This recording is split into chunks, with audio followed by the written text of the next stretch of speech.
Hai semuanya, welcome para pejuang kripto.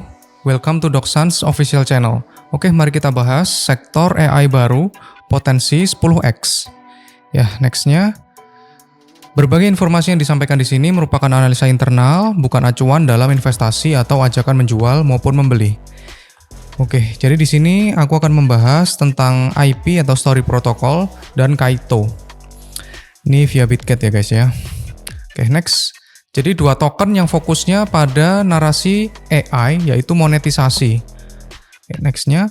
Pertama adalah IP atau Story Protocol. Story Protocol adalah proyek blockchain layer 1 yang bertujuan untuk mentokenisasi kekayaan intelektual atau IP ya guys ya. Oke, tujuan dan manfaat Story Protocol yaitu memberdayakan kreator, memungkinkan pencipta untuk mempertahankan kendali atas karya mereka tanpa bergantung pada perantara seperti penerbit atau studio besar. Kemudian tokenisasi IP. Setiap karya yang dibuat dapat dipresentasikan sebagai aset digital di blockchain, sehingga bisa ditransfer, dilisensikan, dan dimonetisasi lebih mudah. Kemudian dari segi transparansi, semua transaksi dan kepemilikan IP dapat diverifikasi di blockchain, mengurangi resiko plagiarisme atau pelanggaran hak cipta.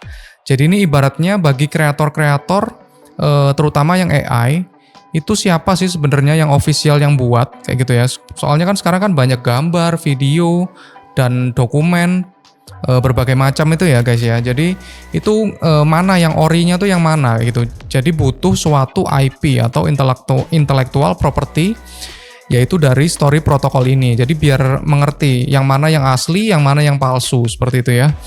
Oke, mendukung AI dan ekonomi kreator. Jadi di sini lebih ke kreator ya, kreator AI, entah itu digital, gambar-gambar, musik juga bisa gitu ya. Story Protocol dirancang untuk mendukung pengembangan konten oleh AI dan kolaborasi antara kreator. Jadi intinya tuh kita bisa memonetisasi untuk AI karya kita dan itu bisa mengetahui kalau kita asli yang mempunyai karya tersebut gitu ya. Jadi nggak bisa diduplikasi ya. Ya, investornya siapa sih?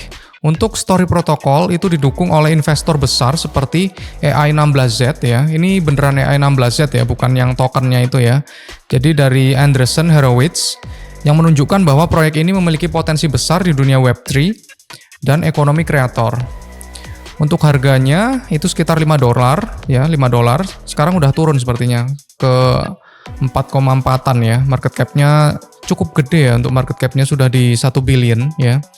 Targetnya ya di 13 ya, di $13. Market cap di 2,5 ya. Itu untuk target biasanya ya, bukan optimisnya. Optimisnya bisa 10x ya. Oke, kalau saya pribadi ya untuk menggrade token ini, tokennya ini berada di grade tier A ya. Kenapa kok tier A? Pertama karena sudah mendapat market cap-nya tuh 1B. 1B itu cukup gede di dunia kripto itu ya. Kemudian masih belum banyak yang menggunakan aplikasinya karena masih baru kan gitu. Jadi kita masih belum mengerti ya kegunaannya itu bener-beneran dampaknya tuh besar apa enggak gitu ya. Terus habis gitu token baru itu cenderung lebih menarik perhatian. Jadi ini nilai plusnya ya. Kalau yang market cap-nya tadi itu sekali listing sudah di angka segitu itu merupakan negatif ya. Kemudian L1 dia merupakan L1 ya, layer 1. Pasti digunakan oleh ekosistem jaringan di bawahnya gitu ya. Jadi untuk tokennya pasti juga lebih sustainable ya, dan pasti banyak juga yang beli tokennya untuk kegunaan di layer 1-nya. Oke, jadi ini untuk ekosistemnya ya, itu ada banyak banget. Ada Mahojin, PFP3 seperti itu ya. Ada Solo, Color, IP.world. Ya, jadi sangat banyak sekali untuk ekosistemnya yang mendukung IP atau Story Protocol ini, gitu ya. Ya, nextnya adalah Kaito ya. Kaito ini narasi InfoFi ya, Information Finance. Jadi di sini ya.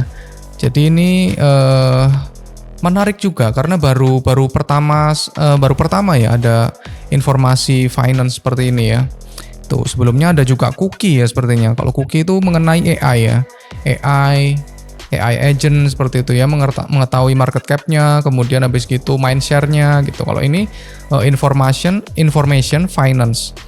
Jadi Kaito AI sebuah platform yang menggunakan kecerdasan buatan khususnya AI untuk menyederhanakan akses informasi di dunia Web3 khususnya dalam kripto dan blockchain. Ya, Kaito AI bertujuan untuk membantu pengguna memahami dan menavigasi dunia Web3 yang kompleks. Mereka memiliki dua produk utama, yaitu Kaito Pro. Jadi kalau kita misalkan punya tokennya atau berlangganan ya, itu menjadi Kaito Pro. Kaito Pro itu apa? Merupakan mesin pencari khusus kripto dan blockchain. Pastinya itu lebih lebih dalam lagi ya. Jadi kita bisa mengetahui transaksi on-chain-nya berapa, pendapatannya berapa, seperti itu ya. Kaito ini agak mahal, sepertinya 300 jutaan ini ya per tahun. Yang kedua adalah Kaito Connect. Kaito Connect merupakan jaringan informasi InfoFi yang memungkinkan pengguna berbagi dan memonetisasi pengetahuan. Seperti itu ya. Jadi kita kalau memberikan suatu informasi, itu bisa dimonetisasi ya guys ya. Kita bisa dapat uang, seperti itu ya. Dan pengetahuannya itu juga yang bisa diverifikasi ya guys ya. Bukan pengetahuan ilmu-ilmu yang hoax-hoax seperti itu ya. Jadi ilmunya harus bisa dipertanggungjawabkan. Ya. Tantangan dan resikonya, pertama overload informasi. Jadi di dunia Web3, di dunia Web2 juga ya, untuk sekarang kita juga banyak informasi, terlalu banyak bahkan ya, overload informasi. Jadi kita nggak tahu informasi yang benar maupun yang salah itu gimana. Orang juga bisa asal ngupload, seperti itu ya, bisa bikin X gitu ya. Jadi informasi yang sekarang itu terlalu banyak guys, gitu. Jadi kita nggak tahu mana yang bisa dipercaya atau enggak. Ya, ini banyaknya data bisa menjadi masalah. Tetapi Kaito AI menggunakan algoritma untuk menyaring informasi yang berkualitas, gitu ya. Jadi langsung disaring ya, informasi berkualitas, informasi sampah-sampah itu langsung di-cut ya sama dia. Kemudian ada lagi manipulasi dan misinformasi. Sistem berbasis AI dan modernisasi komunitas diterapkan untuk mendeteksi dan mencegah penyebaran informasi palsu. Ya, ini seperti yang saya sampaikan tadi ya. Oke, habis itu bias AI. Jadi Kaito berusaha mengurangi bias dengan transparansi dan pengujian data gitu ya. Jadi bias itu dia apa ya? Kayak nggak sesuai dengan faktualnya seperti itu ya, nggak transparansi. Ya seperti itu. Jadi untuk narasi information finance ini sebenarnya cukup menarik ya, walaupun nggak segede itu ya untuk perhatiannya ya. Oke, jadi harga sekarang itu di 1,7 dolar ya. Cuman sekarang kayaknya udah turun ya ke 1,5 dolaran ya. Cuman market cap-nya ini agak kecil ya. Market cap-nya ini masih bisa naik cukup tinggi seharusnya ya. Di 3x saja dia masih di 1B gitu ya. Untuk target aku pribadi ya yang konservatif itu di 3 ya, 3,84 yaitu di market cap 1 billion ya. Kalau aku tier tokennya ya, grade tokennya ini tier A juga ya. Sebenarnya narasinya ini kurang gimana ya? Kurang big gitu lah, kurang makro ya untuk narasinya ini. Untuk narasinya kurang makro, tapi ya cukup menarik karena baru ya. Information finance ini baru. Gitu. Bukan L1 ya. Jadi cuman bagian dari ekosistem dari Ethereum. Kemudian nilai plusnya yaitu token baru cenderung menarik perhatian. Kemudian saranku kalau sudah untung lebih baik langsung dijual aja ya guys ya. Gitu, kita main trade aja di sini karena untuk bull run-nya ya atau altcoin season-nya itu masih nanti guys, masih akhir-akhir ya. Kalau kalian percaya akhir-akhir ya, akhir itu maksudnya akhir tahun 2025 ya. Itu di akhir Q3 atau Q4 gitu. Oke. Doxans official ya. Bull market masih belum akan terjadi dalam waktu dekat. Ini analisa pribadiku ya guys ya. Stay in the market ya. Jadi jangan kapok, jangan keluar, tetap trade dan serok kenceng di bulan apa? Di bulan Mei. Kenapa kok di bulan Mei? Karena di sana itu liburan guys. Di Amerika itu liburan summer ya. Liburan musim panas, banyak orang yang nggak trade. Makanya Mei itu seringkali turun ya untuk marketnya ya. Jadi kita bisa jaga-jaga. Ini juga Maret ini juga agak bahaya juga ya guys ya. Jadi tetap kalau bisa trade ya udah langsung cuan, langsung di take profit aja guys. Oke, ini untuk Swarms ya. Jadi the most bought token ya by smart money in the last 24 hours ya. Ini untuk tanggalnya 22 Februari ya guys ya. Ada Swarms sama ARC ya. Swarms ARC ya, karena menurutku karena dia lagi aja sih, lagi turunnya paling kenceng kan Swarms, makanya diserok untuk naikin harganya, sempat naik 60%-an ya, 60-70%. Oke, yang kedua adalah JLP ya.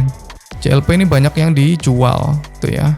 Ada JLP, ada Fortcoin gitu ya, itu di 22 Februari 2025 ya, last 24 jam. Oke, ini nextnya ya. Untuk IP dan Kaito tadi, aku juga punya portofolio pribadi di situ ya.